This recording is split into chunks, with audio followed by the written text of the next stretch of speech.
It was Wednesday afternoon when Laura's phone buzzed on the kitchen counter. She picked it up and saw a familiar name, the man she had met the previous weekend. Their brief walk together had left a pleasant impression, the easy conversation and shared laughter lingering in her mind. Hi, his voice said when she answered, warm and easy. I was wondering, would you like to have dinner on Saturday? Laura felt a mixture of surprise and anticipation. Dinner? She repeated, trying to sound casual. Yes, he said, a hint of nervousness in his tone. Just the two of us. I know a place you might like. Laura smiled softly. All right, she said, almost before she realized it. Let's do it. The rest of the week passed in a quiet hum of anticipation. Laura found herself looking forward to the weekend, replaying their walk in her mind, wondering what the evening might bring. On Saturday evening, she walked toward the small restaurant he had suggested. The city streets were alive with soft light and the quiet hum of weekend energy, and her heart beat a little faster. He was already there, standing by the entrance, smiling. But his hands fidgeted slightly, and there was a subtle tension in his shoulders. Laura, he said, stepping forward, voice a little unsteady. Hi, she replied, smiling, her own nerves making her laugh quietly. For a moment, they simply looked at each other, both aware of the fluttering anticipation. Then, almost instinctively, they gave each other a quick, nervous hug. It was awkward, but comforting, a shared acknowledgement of their mutual uncertainty and excitement.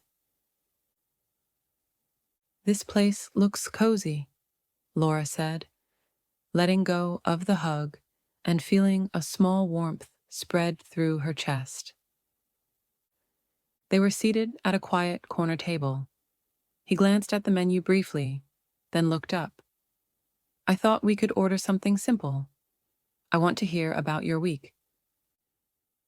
Laura laughed softly. Simple, yes, but fair warning. My week was mostly meetings and emails. Not very exciting. That's fine, he said, leaning back slightly. I like hearing the little details. They tell you more than grand stories sometimes. She smiled, feeling at ease. All right, well, Monday started with me realizing I'd forgotten a meeting and scrambling to make it on time. Nothing heroic, but it made me appreciate my calendar. He chuckled. I can relate. My week had its little disasters, too. My coffee machine broke, and I spilled tea on my notes yesterday. Laura laughed, the sound light and genuine. At least you survived. Sounds like we both had minor catastrophes. Their conversation soon drifted to books. He asked what she had been reading, and she described a historical novel set in Venice, filled with secrets and canals. He leaned in, eyes lighting up. I love Venice. There's something magical about wandering through those narrow streets, imagining all the stories hidden there. She nodded enthusiastically. Exactly. And I love how a good book can make you feel like you've been there without leaving home. What about you? Any favorites? They traded recommendations, laughing over shared tastes and contrasting opinions. He loved travel memoirs and adventure stories. She was drawn to intricate mysteries and books that painted vivid landscapes. Before long, the discussion moved naturally into travel. After reading all these books, he said, I keep imagining myself actually visiting these places. Venice, Greece, Morocco. I want to see the stories come alive. Laura smiled, her eyes sparkling. I know what you mean. I've been dreaming of Iceland after reading a travel journal. Waterfalls, glaciers, endless skies. It's like the books give you a map to the world you want to explore.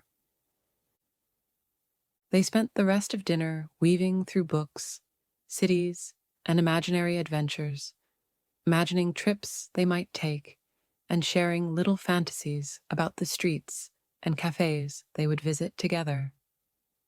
The conversation flowed effortlessly, a blend of laughter, wonder, and gentle curiosity. At one point, he paused, looking thoughtful. I wasn't sure if you'd want to meet again, he admitted. I didn't want to push. Laura shook her head. I'm glad you asked.